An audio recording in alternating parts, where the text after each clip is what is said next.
Câmara que vem, né, Fábio, de uma grande leva de bispos, de arcebispos engajados na luta social, né, Alexandre? Que é Dom Pedro Casaldáliga, Dom Paulo Evaristo Cardeal Arnes, Dom Luciano Mendes de Almeida e Dom Helder, acredito que se tornou esse grande expoente devido às suas viagens internacionais, fora o seu profetismo.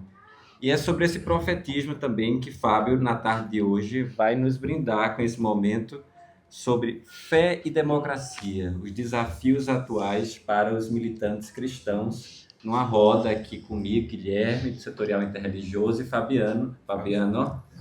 Alexandre, do MTC, Movimento Trabalhadores Cristãos. Uma alegria, Fábio. Ô, Guilherme, você me permite... Estão me escutando? Não. Agora, pronto, melhorou. E então, não tiro não, que aqui não tem Bolsonaro, não.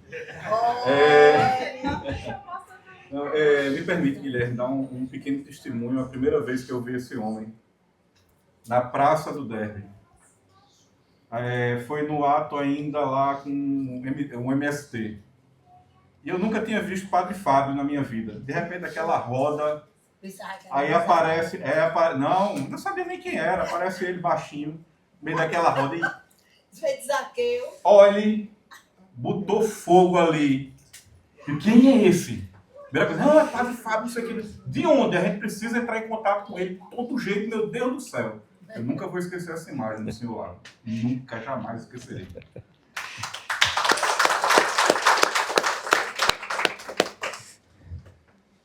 Boa tarde a todas e a todos. Eu quero agradecer a Liana por esse convite e de estar aqui nessa tarde e tendo passado figuras tão queridas nossas da profecia, que é Marcelo Barros, que é Aloysio Fragoso.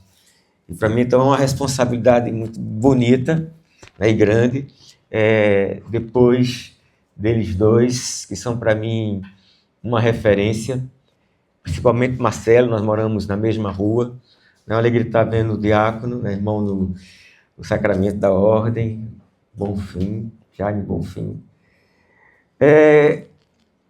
Tem um livro, um romance em francês, não está traduzido, que é A Multidão Enlouquecida, La Folle à Lire, de Christian Bouban.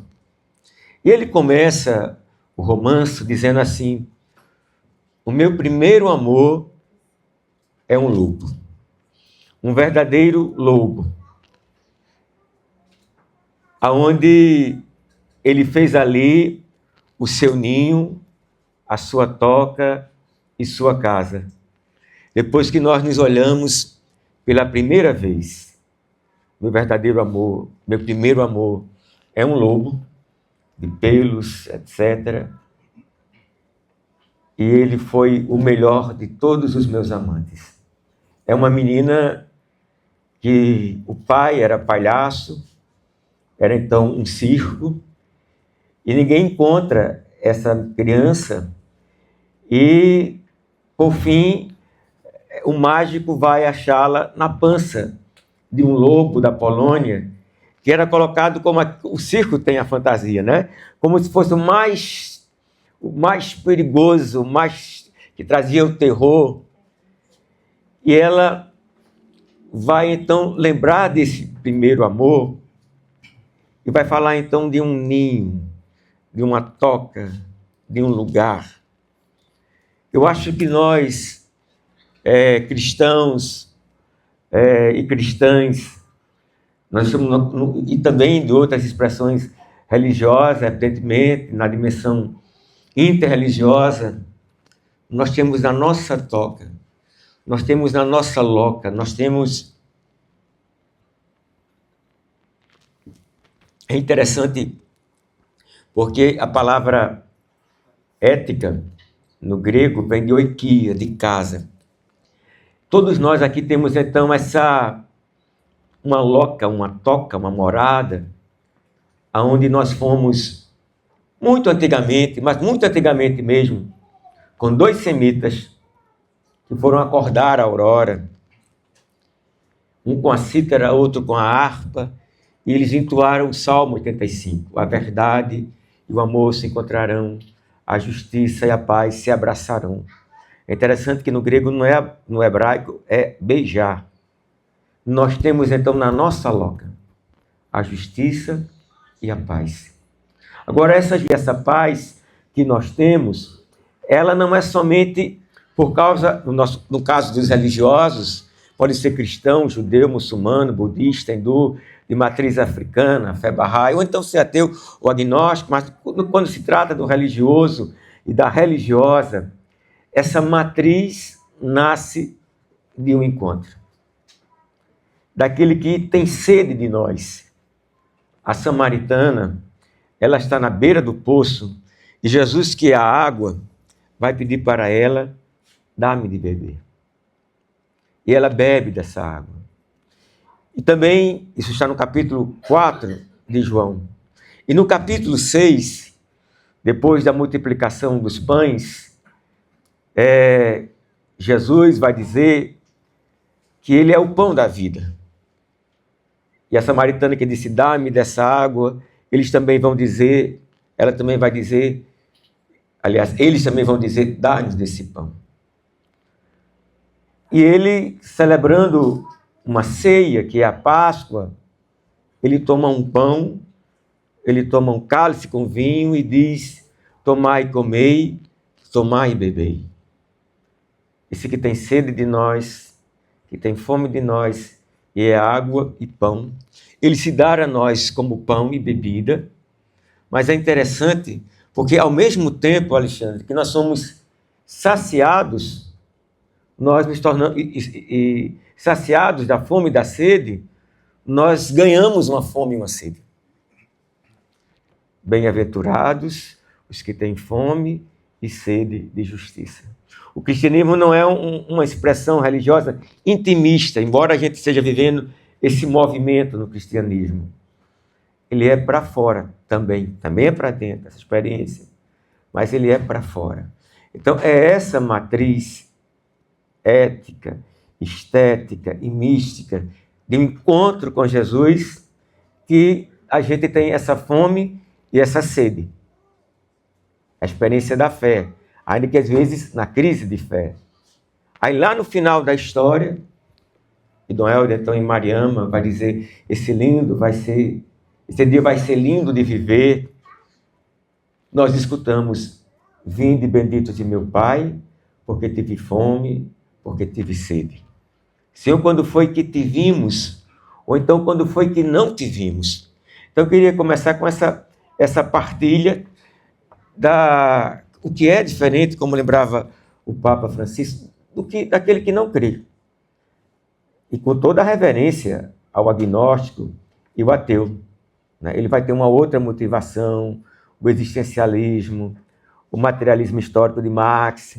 Mas no caso de nós, crentes, tem essa experiência fundamental, primária, arqueológica, de que nós, tendo bebido e comido, ficamos saciados, mas ao mesmo tempo ficamos famintos, e nós não podemos ficar, como na canção de Erasmo Carlos, que se projetou agora no filme Ainda Estou Aqui.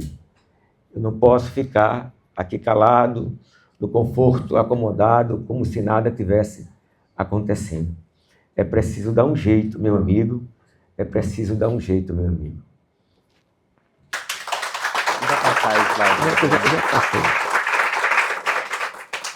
Fábio, eu gosto muito dessa forma como você trata a sua experiência com Deus, né? Para quem não sabe, eu fui coroinha de Fábio na Igreja das Fronteiras. Então, temos uma relação de amizade, né, Fábio, há alguns anos. Bem, e você sempre trata Deus como o esposo, né, do sacerdote, o seu amado.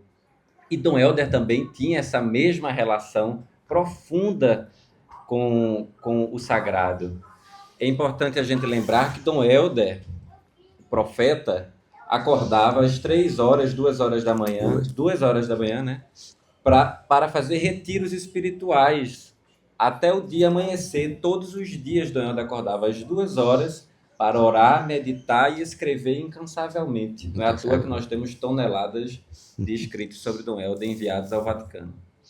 Então, Fábio, eu queria saber de você qual é a importância desses momentos com o amado para nos engajar na luta social. Tem um livro erótico na Bíblia chamado Cântico dos Cânticos, que começa dizendo: beija-me com os beijos de tua boca.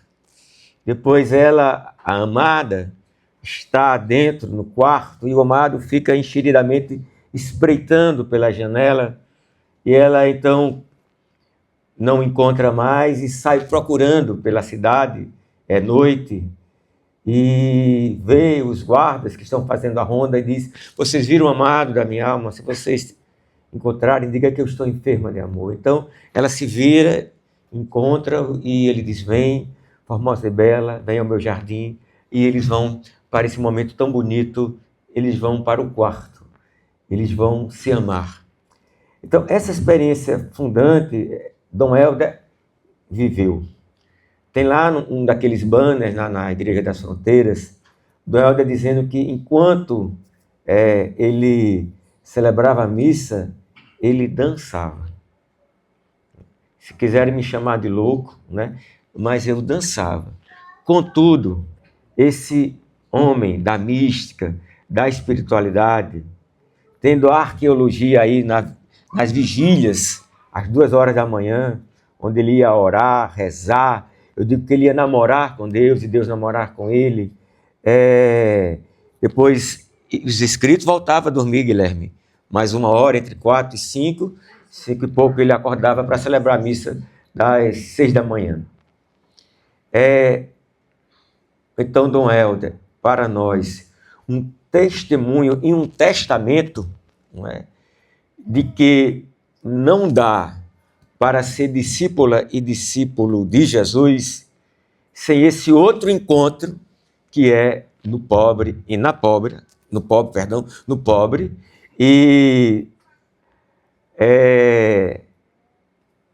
esse encontro, se não for no outro, não é um encontro verdadeiro. Ele não é autêntico. Aí ele é alienado e alienante. Porque Jesus, repito de novo, Mateus 25. Hoje se fala tanto mais, às vezes corre o risco de falar mais do inferno do que do céu, de falar mais do diabo do que de Jesus, de falar, não é, mais do inferno do que do céu. E Jesus foi tão evidente, mais claro do que o sol do pingo do meio-dia, lá no buraco da velha, no pleno verão, quando foi que te vimos ou não te vimos?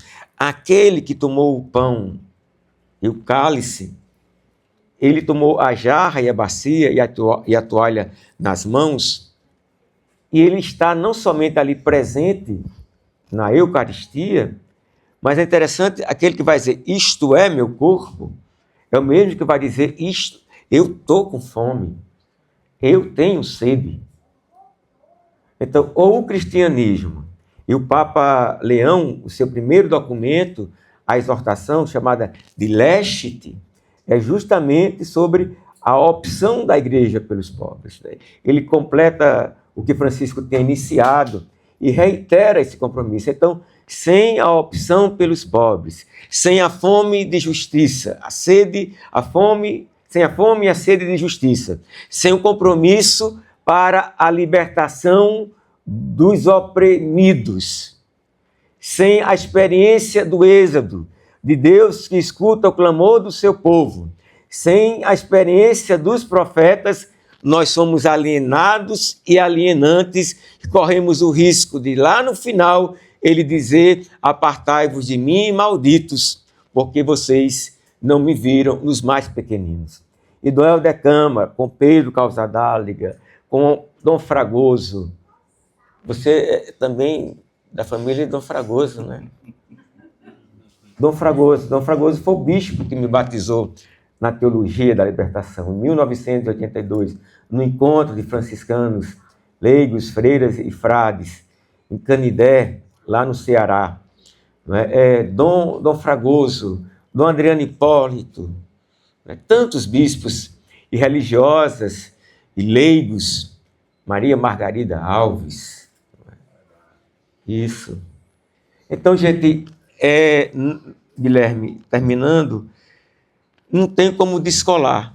Então, o homem das madrugadas, da vigília e da missa é o homem, então, que vai dizer que no Brasil tem tortura. É aquele que vai incomodar a ditadura e denunciá-la, e vai sofrer por causa disso, mas, ao mesmo tempo, esse sofrimento é bem-aventurança, é um paradoxo, uma contradição, né? Bem-aventurados, felizes, né? Os que são perseguidos por causa de mim, bem-aventurados que são perseguidos por causa da justiça. Então, Dom Helder e tantos outros pagam esse preço da profecia. Mas uma coisa assim, ninguém pode dizer que esses homens e essas mulheres não eram homens e mulheres de profunda oração. Uma vez em Roma, quando estudava, Dom Pedro Casaldáliga passou no Pio Brasileiro, embora eu não morasse lá, eu fui para esse encontro, e ele falou de toda a dimensão da teologia, da libertação, e no final ele disse assim, ele terminou desse jeito: vocês todos os dias vão até o sacrário, adorem a Jesus na Eucaristia. Foi a última frase dele na palestra. Então, é a mística e a militância.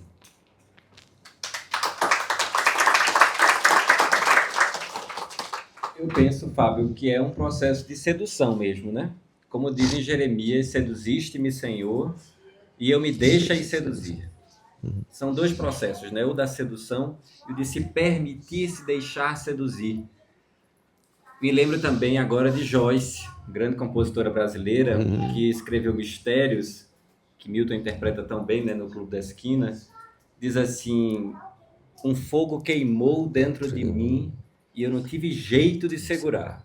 Nem mesmo com toda a água do mar, não há jeito, esse fogo não vai se apagar, eu preciso aprender os mistérios do fogo para me incendiar. Para me incendiar. Então, esse processo de se incendiar com o Evangelho, de se apaixonar, de se seduzir com a palavra de Jesus é muito difícil. Não é um processo fácil. Nós temos crises de fé nesse processo. Eu acho que aqui o tema da conversa é essa, né? Os desafios do militante cristão. Como é que a gente, nosso dia a dia, mantém vivo esse incêndio, esse fogo? Porque a água do mar ela é muito forte, né? Na nossa vida. São muitas decepções. São muitas decepções pelas quais passamos. Nos ajude um pouco nesse sentido. Como é que a gente não deixa esse fogo se apagar? O fogo de Joyce, e lindamente Milton Nascimento cantando Mistérios, é também aquele mesmo fogo de Jeremias. Tenho que gritar, tenho que falar, ai de mim se não faço como calar, se tua voz arde em meu peito. Quer dizer, é essa experiência. Não é? Paulo Freire, na sua última entrevista, que foi no Sem Censura, ele vai dizer que quando jovem, quando ele ia às palafitas, não era Max que o conduzia. Isso está no YouTube, última entrevista de Paulo Freire. Não era Max que o conduzia, era Cristo que o levava lá para as palafitas aqui do Recife. Quando ele ia para os canaviais encontrar-se com os trabalhadores, os agricultores, não era Max que conduzia, né? Era Cristo que conduzia. Agora, a fé, ela é... A fé, espero que fique claro, não do ponto de vista do fanatismo, mas a fé, ela é cega. São João diz que nós cremos naquele que não vemos. Então, a fé, ela não pode ser cartesiana. Eu já tive um momento de crise de fé, onde estava no mosteiro, passei lá 2 anos na França. Imagina ser presbítero, ser monge, e passando pela noite escura de João da Cruz, de Teresa d'Ávila. Então, faz parte da fé, Guilherme, a gente perguntar. Bento XVI, numa catequese em 2007, sobre São Tomé, ele dizia que aquela pergunta de Tomé, né, se você não colocar a mão ali dentro do peito dele, né, eu não vou acreditar. É como se, aí Bento XVI vai dizer, é como se Jesus nos permitisse a perguntar, porque às vezes não entendemos. E no nosso caso, da militância, é contra toda esperança, igual a Abraão. Abraão e Sara receberam a mensagem na juventude de que eles teriam um filho e a descendência seria, né, maior do que as estrelas do céu, as areias da praia, e naquela descendência seria abençoado todos os povos. Eles eram jovens, ficaram adultos, velhinhos, e não chegava esse menino. Mas Abraão creu. Aí Tiago de Melo, né, que foi tão importante aqui na Arquidiocese de Olinda e Recife, no tempo que fechou o ITER, né? O ITER, perdão. Faz escuro, mas eu canto, porque amanhã vai chegar. Desculpa, eu vou dar spoiler mesmo, quem não viu. Quem não viu está em pecado mortal. Diário da Motocicleta, todo mundo aqui já deve ter visto, né? Eu vi esse filme em Brasília, eu estava trabalhando com direitos humanos, e fui a Brasília a trabalho, e depois eu fui para o cinema. Então tem aquele momento no filme em que é o aniversário do Che, ele não era Che, era Ernesto, e ele estava ali há alguns dias e tinha uma ligação com a parte do leprosário, como se chamava naquele tempo, que era do outro lado do rio. Estão lembrados disso? Bom, então no dia do aniversário dele, as irmãs, os médicos, fizeram uma festa. E ele então, depois de cantar e de dançar, o bolo, ele quer ir para o outro lado, onde estão aqueles mais enfermos, né? E ninguém vai atravessar de barco aqui, não. E ele diz, eu vou. Então, como ninguém deixou, ele atravessou a nado. Um rio perigoso, caudaloso. E então ele vai chegando e as pessoas vão percebendo as tochas e desfigurados com a hanseníase. E eu chorava aos prantos no cinema. De que lado eu estou? De que lado da história nós estamos? Nós estamos desse lado de cá, contra toda esperança. E vivendo atualmente não, eu venho pelo menos dizendo há mais de 5 anos, Fabiano, você vem dizendo isso há tempo, Fabiano é meu irmão gêmeo. Nós estamos nos anos 30, com o avanço, né, do fascismo, do nazismo, ou como queira chamar, nazifascismo. Mais do que nunca, nós devemos ter um lado. Ainda que como minorias abraâmicas, como cunhou Dom Helder Câmara no livro O Deserto é Fértil, que a gente tenha essa força espiritual e da militância como esquerda, de não desanimar. Parece que não vamos, mas nós vamos ter a esperança. Como dizia outro grande profeta, Dom Paulo Evaristo, esperança, esperança.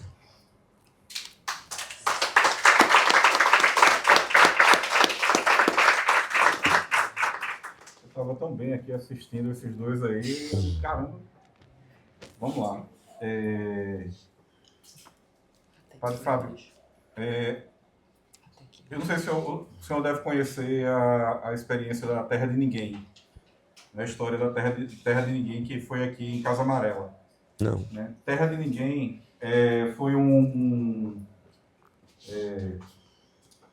questão que aconteceu lá em que uma pessoa que se dizia dona de vários imóveis ali, cobrava do pessoal aluguel, e que no final das contas o pessoal acabou se organizando para comprovar que ele não tinha a posse da terra, entendeu? E houve essa mobilização, eles tiveram que ir até Portugal para pegar documentos antigos para poder fazer toda essa comprovação, enfim. E no final, o governo conseguiu desapropriar a terra lá e conseguiu ter essa moradia, a moradia lá. Eu estou contando que é uma história bonita e longa. Mas o fato é que essa movimentação de terra de ninguém, ele começa dentro da igreja. Basicamente, até, se não me engano, o pessoal ia para rezar o terço. E aproveitava aquele momento para conversar. Então, nós vemos aí um papel da igreja nessa questão. No final da década de 70, nós temos, até a Tereza ontem falou, um dos tripés da fundação do partido foi a SEBS. Mais uma vez, a gente vê a igreja inserida nessa movimentação. A própria criação do MST também tem uma inspiração junto com as SEBS, junto com a igreja. Por que eu estou falando tudo isso? Assim, a gente entende que as escrituras e a mensagem basilar de Cristo é o amor. Até porque sem o amor, a gente não teria coragem de fazer nenhuma fração do que a gente faz. Mas existem momentos na Bíblia que o escrito é meio violento. É violento mesmo. Que eu não vim para trazer a paz, eu vim trazer a espada, eu vim para trazer o fogo, e como eu queria que já tivesse tudo pegando fogo. E também tem a parte da coragem, né? Da coragem. São Tomé mesmo, o senhor falou, São Tomé, chegou uma hora que Jesus quis ir ver lá o amigo dele, ai meu Deus, Lázaro, exatamente, Lázaro, está até no evangelho de hoje. E aí Tomé diz, oxe, o mestre vai lá morrer, vamos embora morrer com o mestre. Ou seja, o cara tinha coragem, entendeu? E aí Tiago também, nas cartas dele, fala até, vou pegar aqui, e desculpe estar me alongando, viu, padre? História? Desculpe. Tiago repreende os ricos, né, por conta da retenção dos salários. Ele diz aqui basicamente o seguinte, né, agora vocês ricos comecem a chorar e gritar por causa das desgraças que estão para cair sobre vocês. Então, assim, são momentos fortes. E aí a minha pergunta é a seguinte, a gente está vendo, como o senhor falou, a ascensão do fascismo, o acirramento da luta. Nós temos pautas da classe trabalhadora, por exemplo, a defesa pela escala 5x2, que, a meu ver, o correto seria 4x3 mesmo, entendeu? E a gente já vê o sistema se mobilizando para ir contra. Então, baseado nessa inspiração toda que a gente tem lá para trás, né, das organizações que nasceram a partir da união da igreja, das nossas escrituras sagradas, que falam dessa luta, como é que hoje a gente pode trazer e nos organizar enquanto comunidade de fé, igreja em saída, para estar ao lado da classe trabalhadora, sem pestanejar? Sem pestanejar. Amós 5:11. Por isso, porque oprimis o pobre e lhe extorquis tributos em trigo, não habitareis estes palácios de pedra que construístes, não bebereis o vinho desta vinha que plantastes, porque conheço o número de vossos crimes e a gravidade de vossos pecados, opressores do justo, exatores de dádivas, violadores do direito dos pobres. Amós 21. Odeio e desprezo as vossas festas, as vossas liturgias e assembleias solenes não me exalam o bom cheiro. E ainda que eu me ofereçais holocaustos, ofertas de alimento, não me agradareis delas, nem atentarei para as ofertas pacíficas de vossos animais gordos. Afasta de mim dos teus cânticos, porque não ouvirei as melodias de tuas violas.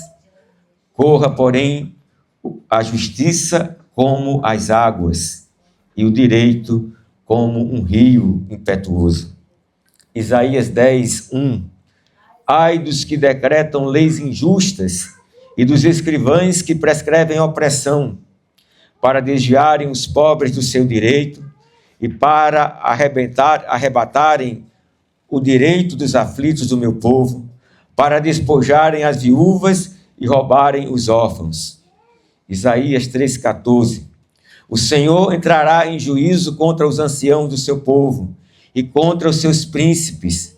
É que fostes vós que consumistes esta vinha, o espólio do pobre está em vossas casas. Que tendes vós, que esmagais o meu povo e moeis as faces dos pobres, diz o Senhor Deus. Isaías 58, 6. Porventura não é este o jejum que eu quero? Que solte os oprimidos da opressão, que desfaça as ataduras dos julgos, e que deixes livres os oprimidos, e despedace todo o jugo. Porventura não é também que repartas o teu pão com o faminto, e recolhas em casa os pobres abandonados, e quando o vires nu, o cobras, e não te esconderes da tua carne? Jeremias 7, 6. Se não oprimirdes o estrangeiro e o órfão e a viúva, nem desamarrardes sangue inocente neste lugar, nem andares após outros deuses para vosso próprio mal, eu vos farei habitar neste lugar, na terra que dei a vossos pais. Jeremias 22, 13.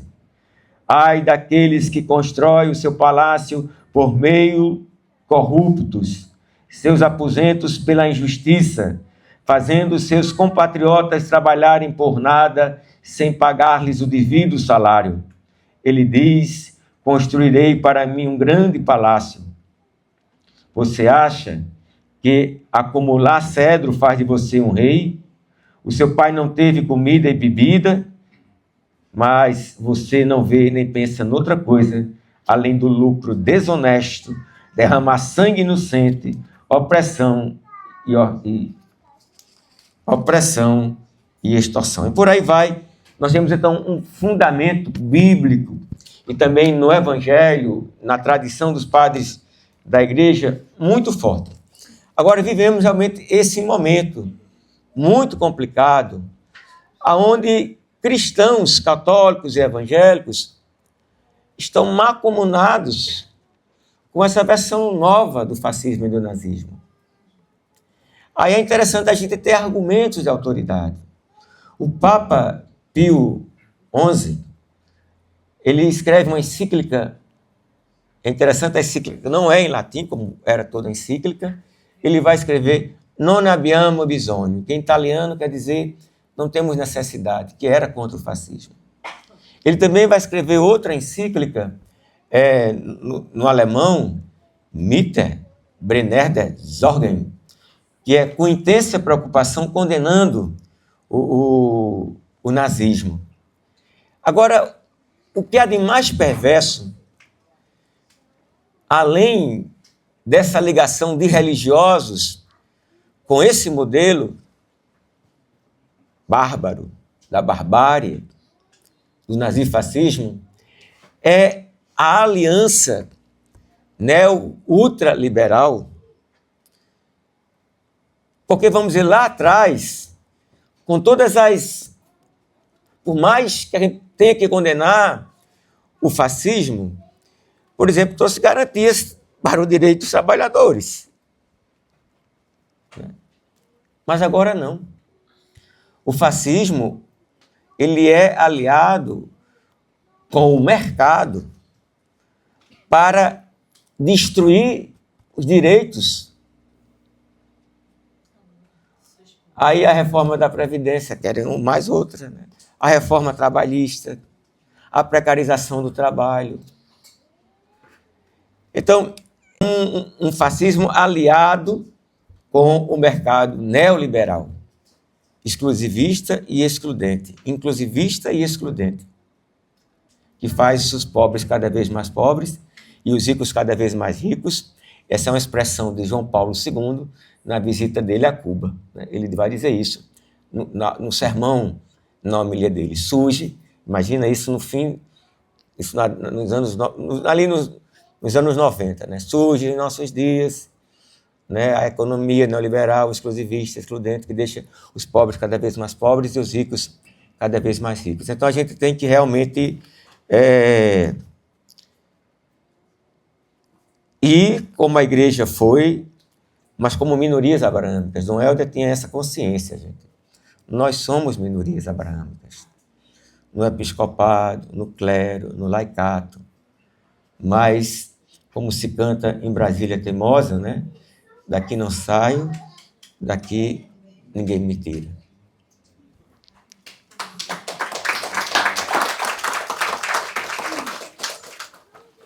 Fábio, acho que também não tem como, você disse que naquele período a gente ainda teve avanços trabalhistas, não tem como a gente desconsiderar que ainda tínhamos a força da União Soviética, né, da ameaça do comunismo. Sem dúvida. Que preferiram perder os anéis a perder os dedos, né? Sim, então, sim. por isso, cederam o mínimo, né? Sim, sem dúvida.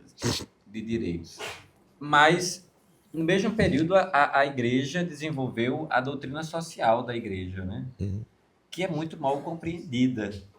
Inclusive, os seus pares, porque o que muitos consideram de teologia da libertação está nas encíclicas, tá no catecismo. Eles esquecem que, inclusive, no catecismo, o capitalismo é condenado, né? Lembram somente do comunismo, mas esquecem da condenação do capitalismo como um sistema perverso, selvagem, que é completamente incompatível com o cristianismo. Eu queria que você nos trouxesse um pouco do que é que você pensa que a doutrina social da igreja ainda pode servir para a militância católica. Obrigado pela pergunta, Guilherme. É interessante, porque a gente precisa sair da bolha.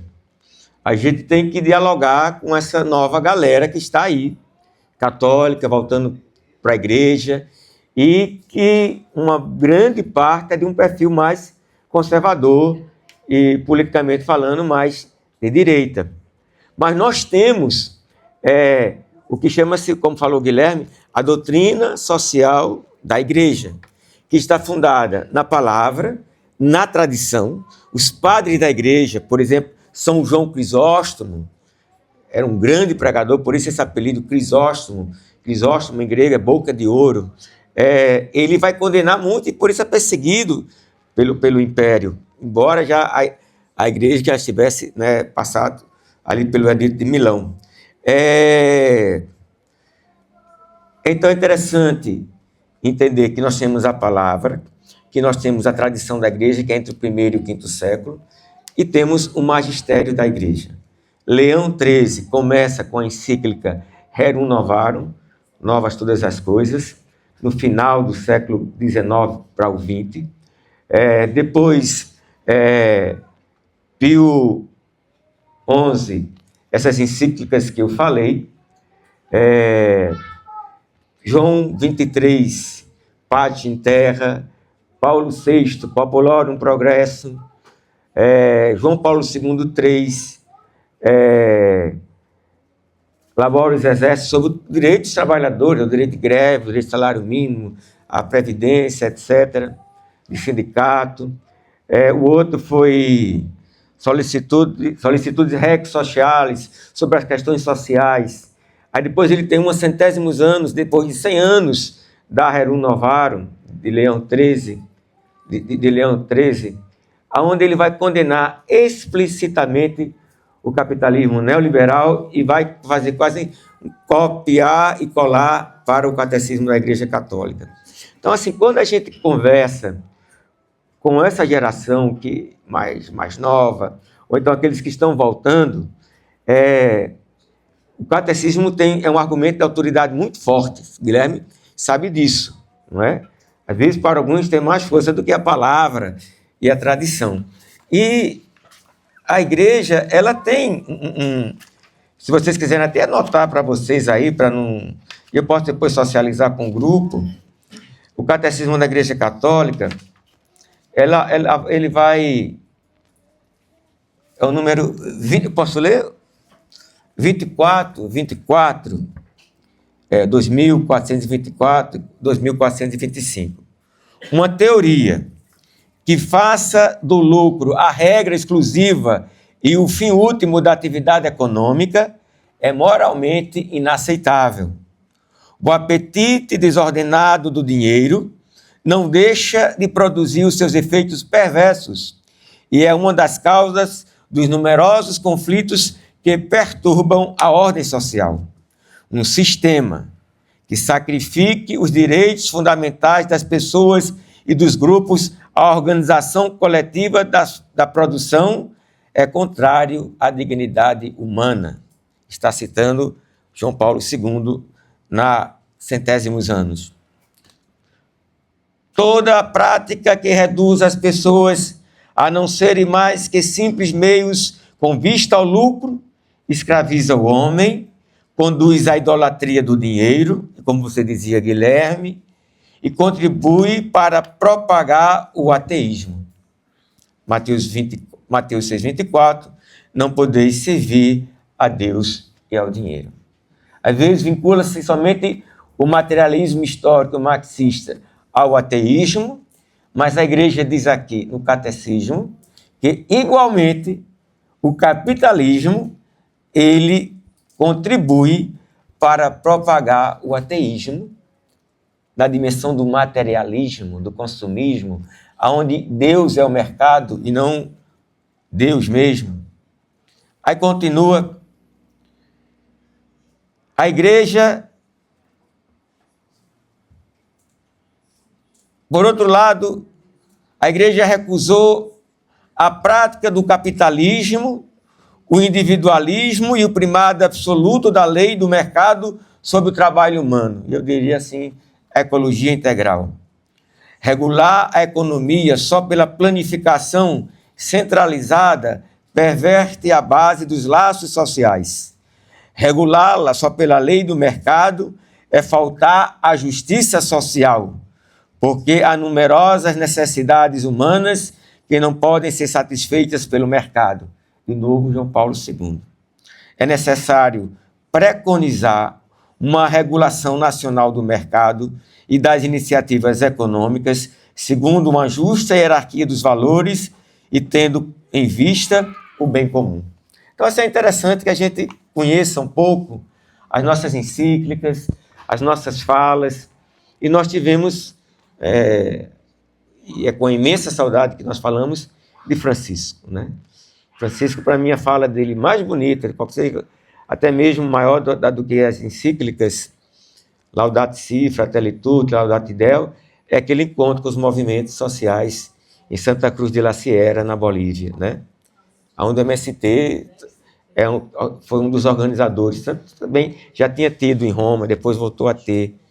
E ele vai dizer que esse sistema mata, né? Então, nós tínhamos uma palavra da igreja para a gente conversar e dizer, além do que o Partido dos Trabalhadores tem a dizer, a gente junta o que o PT tem a dizer, mas também o que a gente tem como documento para falar e dialogar.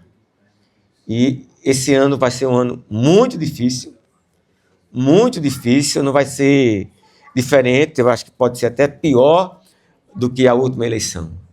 Considerando que a eleição passada,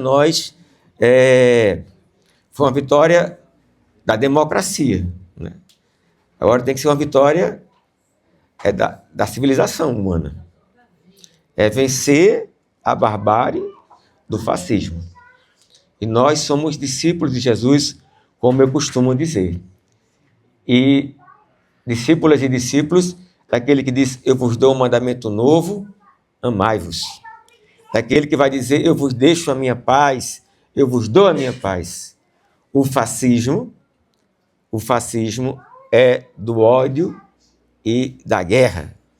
Então, não há condições de alinhar, discipulado de Jesus com o fascismo. Essa é uma luta que nós temos que enfrentar e superar a nível de Brasil e de mundo.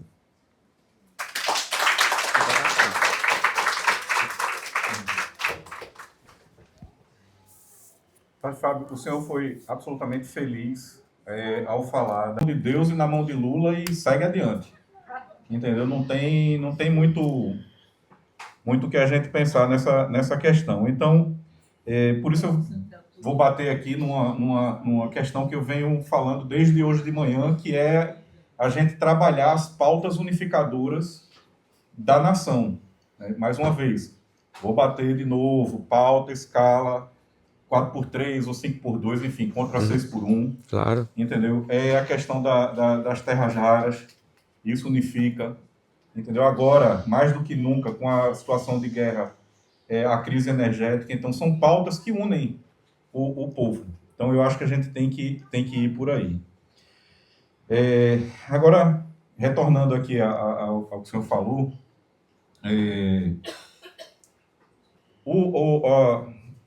a doutrina social da igreja, por mais avançada que ela seja, ela obviamente está em compasso com as escrituras.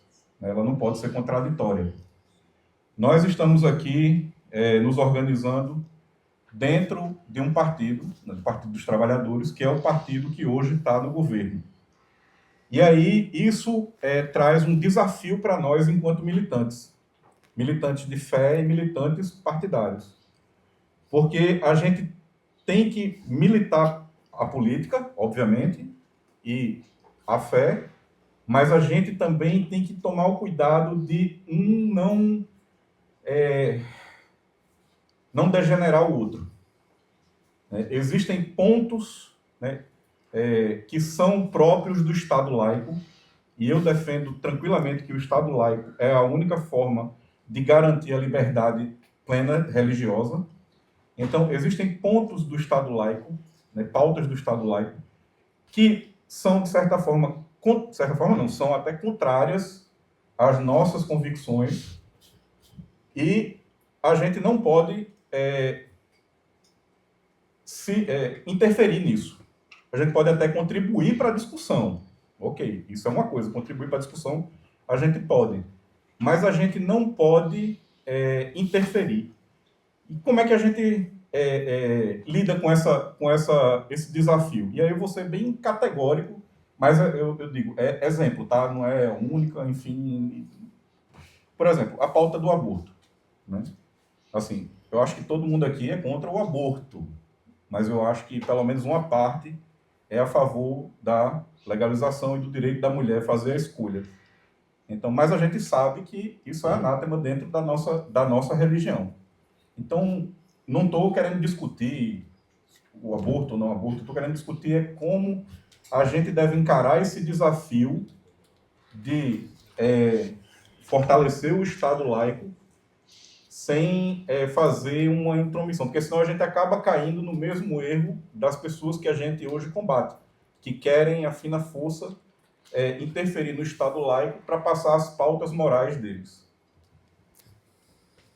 Graças a Deus, o Estado é laico.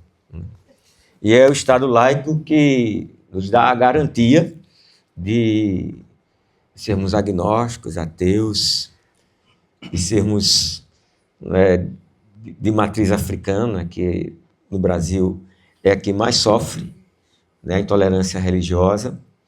Então, é muito importante o Estado laico, e a Igreja defende o Estado laico. Nós temos um documento, o Concílio Vaticano II, Dignitatis Humanae, que é a defesa da liberdade religiosa. E a Igreja faz isso por entender, né, que somos livres e que ninguém pode... Mas também no avanço da compreensão dos direitos humanos, da liberdade religiosa. E também porque nós somos minoria em muitos países do mundo, né? Os países asiáticos, países de maioria budista, hindu, muçulmana, por exemplo. A liberdade religiosa é muito importante. Eu acredito que o que nós podemos fazer é de respeitar o debate, né? E no debate, se for preciso, se entra com com a posição, seja qual for o tema, moral, ético, social, cultural e ecológico. Mas o Estado é laico. Por exemplo, o Papa Francisco, ele fez uma defesa, né, da união civil, não me lembro se ele não usa a expressão casamento, eu falei da união civil, né, de pessoas do mesmo sexo, os casais homoafetivos. Por que é que ele fazia? Isso é um direito civil, não é?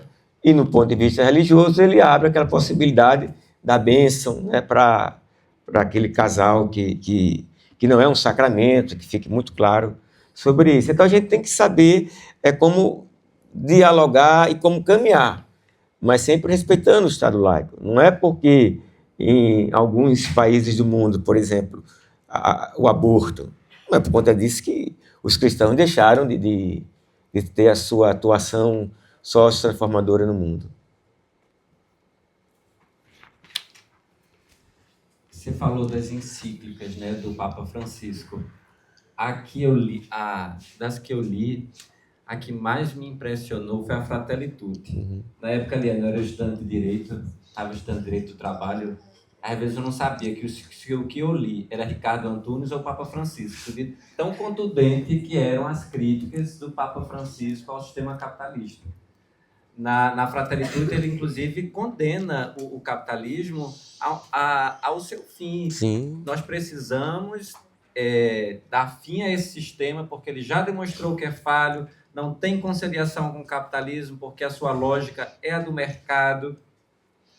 E nesse mesmo período, Helena, eu estava me lembrando que eu facilitei com vocês numa escola vivencial no Cursilho sobre movimentos sociais. E na mesma semana, isso na pandemia, foi na pandemia que ele lançou a Fratelli Tutti, ele também enviou uma carta ao MST parabenizando o movimento pelos atos de solidariedade no Brasil. E tem uma frase do Papa Francisco que me emocionou quando eu li e carrego comigo até hoje.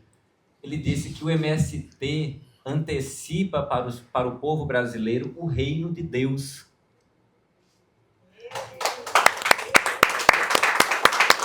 Tenho certeza que o PT também faz a mesma coisa. Porque a igreja fez com que nós acreditássemos que o reino de Deus nós alcançaríamos quando fôssemos para a vida eterna. Mas na cabeça de Jesus, inclusive ele fala muito mais de reino do que de céu, basta ler os evangelhos para compreender isso, a igreja fez que a gente acreditasse que fosse lá, mas na verdade o próprio Pai Nosso entrega que o reino de Deus é aqui, venha a nós o vosso reino. E o reino é um projeto civilizatório onde reina a paz e a justiça, onde todos nós somos irmãos. Então não tem espaço para privilégio, não tem espaço para desigualdade, porque como é que eu posso querer que um irmão meu, Fábio, eu não tenho irmão, eu sou filho único, mas você que tem deve saber mais do que eu.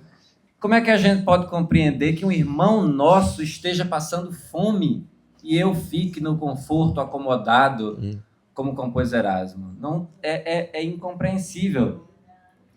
Portanto, eu acredito que essa compreensão de que o reino se constrói aqui e agora, ela precisa ser mais bem compreendida pelo cristão, porque a luta pelo socialismo, a luta pela construção de uma sociedade fraterna é, na verdade, o que Cristo nos convoca, o que ele nos conclama.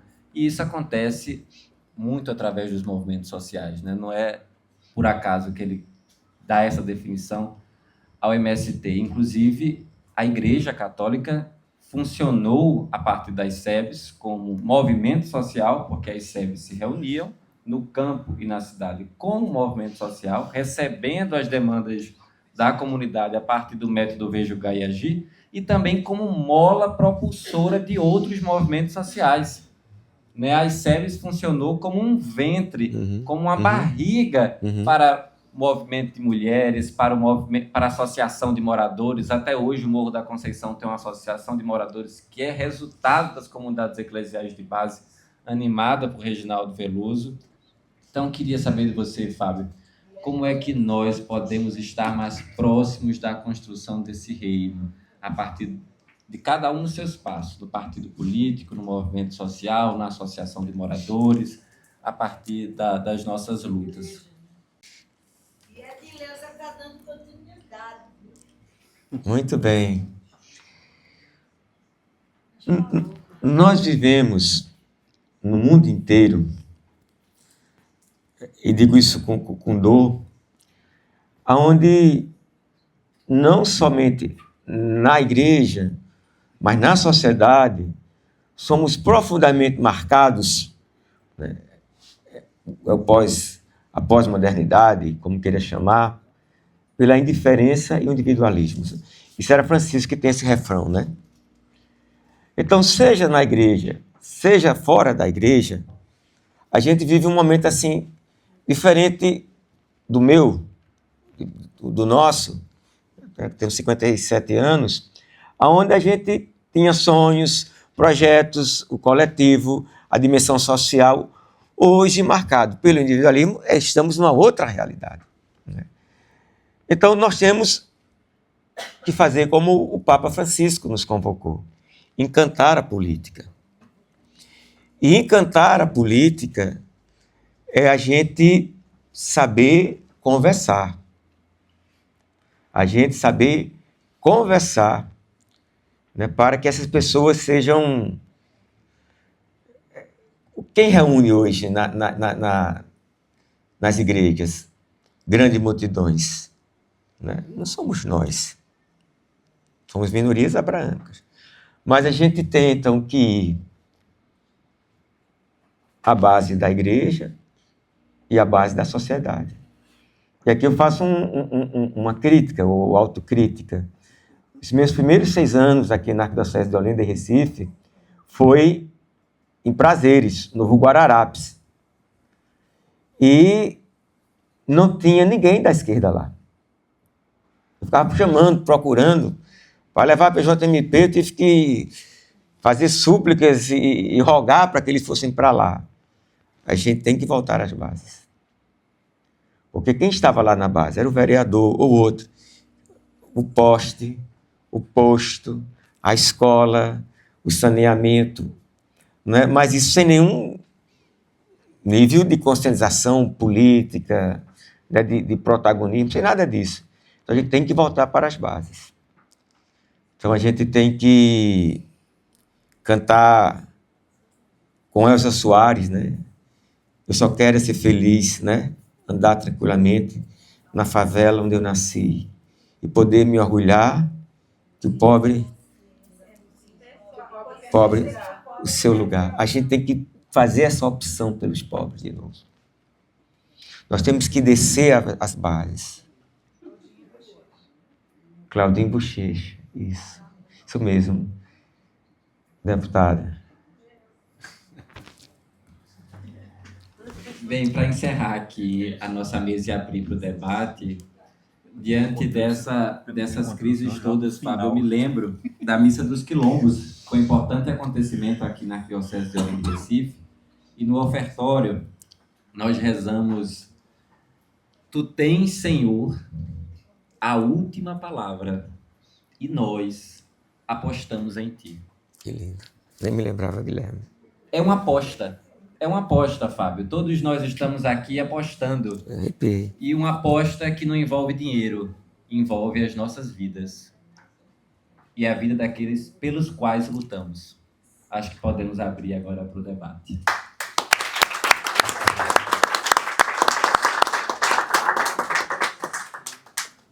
Fiquei emocionado.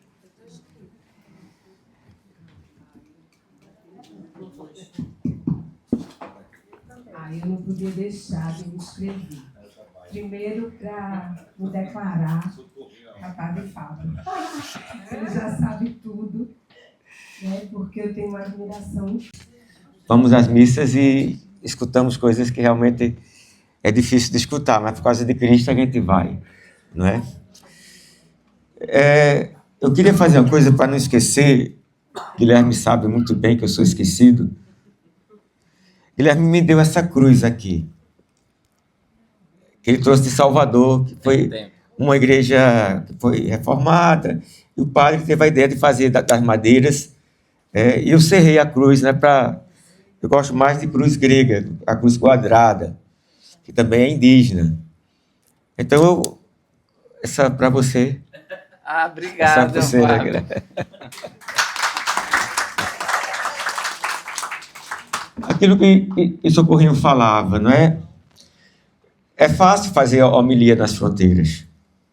Se bem que nem todo mundo nas fronteiras, mas é preciso fazer essa homilia nas graças e na jaqueira. Então, aquela homilia das fronteiras é também a homilia, né? Claro que você está no outro, tem o texto, o contexto, mas a gente tem que manter viva a profecia, né? A gente não pode ficar aqui ardendo e ali você fica morno, né? Porque Jesus disse que a gente não pode ser morno. Então, a gente, sem perder a ternura, eu acho que isso é uma coisa marcante. Eu digo isso assim com simplicidade.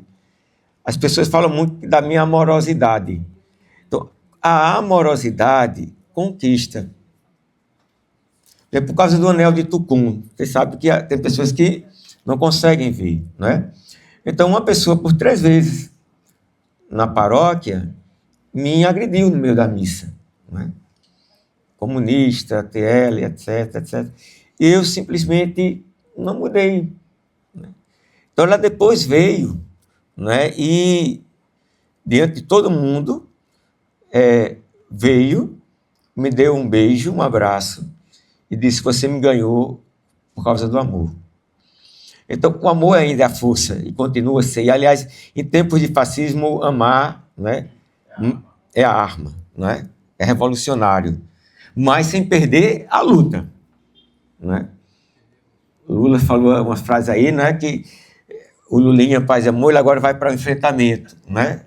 Ele tem que ir realmente para o enfrentamento sem perder a ternura. Então, eu acho que a gente tem que ser... Às vezes, a nossa linguagem é muito combativa. Ela tem que ir, como muito bem nos lembrava Paulo Freire, né? O intelecto e o afeto.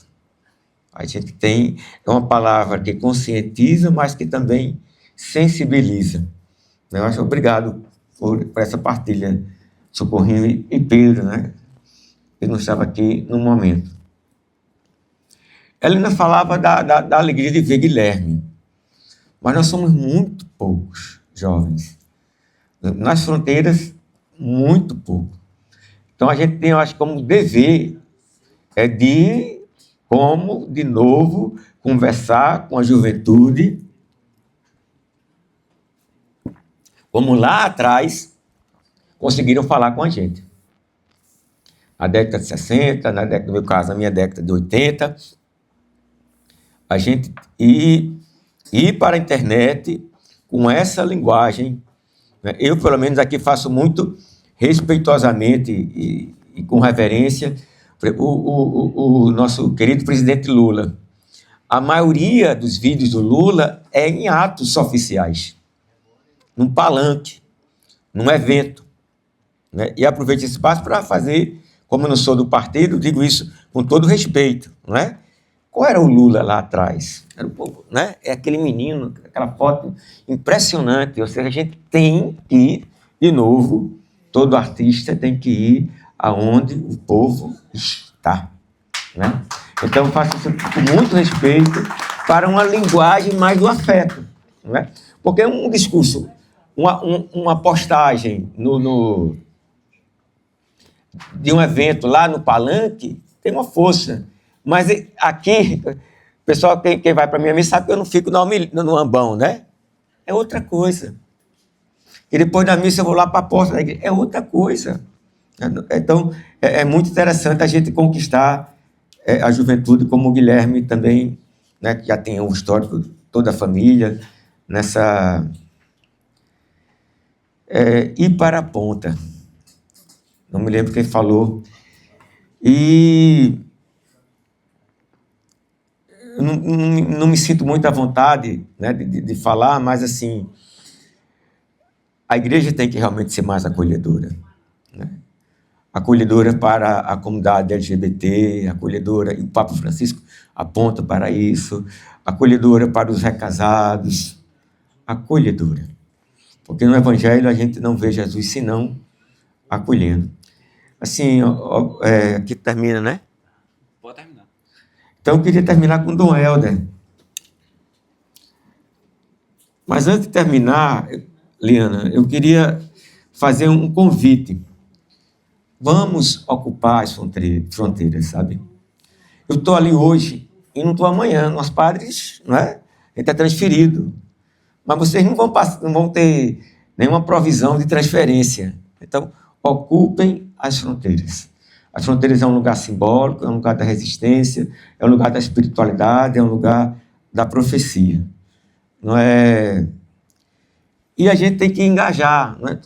Então a gente curte. Eu não tenho Instagram, então eu não posso fazer. Liana, que é pré-candidata. Tem mais algum pré-candidato aqui? Ou pré-candidata? Soliano, né? Então a gente tem que curtir. Porque eu digo assim, parece que tem uma vaidade ou um orgulho, que a gente não pode curtir o outro. Como se curtir o outro fosse me alejar, me cegar, não é? Então curta, né? Então vamos curtir os nossos, compartilhar, retweetar. O que o outro lado sabe fazer com muita maestria, às vezes a gente não faz. Pedro e Socorrinho toda a vida curtem lá as coisas de D.L. da Câmara, né? que é o Instagram da capela, da Igreja das Fronteiras. D.L. da Câmara, a gente curtir, a gente retweetar, para que a gente possa chegar a mais pessoas. E eu queria terminar com o que Dom Helder escreveu no O Deserto é Fértil. É interessante, olha como é contraditório e paradoxal. O deserto é fértil, ou seja, não perder a esperança. E ele fala de nós. Ele vai falar dos artistas, vai falar dos ateus agnósticos, aí ele vai falar também dos cristãos. Ele diz, de nós e para nós: acredito nessas minorias capazes de compreender a ação, justiça e paz. Chamo-os minorias abraâmicas, porque, como Abraão, esperamos contra toda esperança. Obrigado.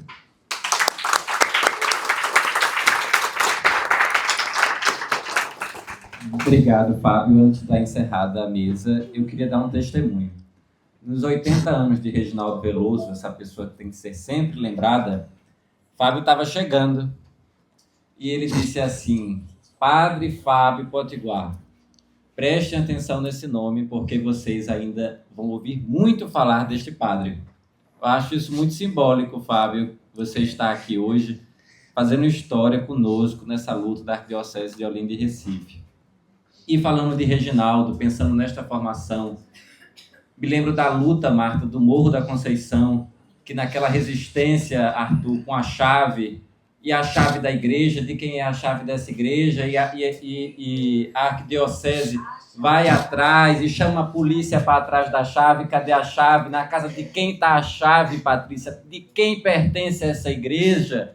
O povo compôs: a chave eu não dou. A chave é de Pedro, que foi pescador, pois dessa igreja o povo é construtor. Nela está nosso sangue, também nossa dor. A igreja também é nossa. Ocupemos esse espaço e, como assentados, vamos todos juntos lutar pelo reino de Deus. Vamos juntos!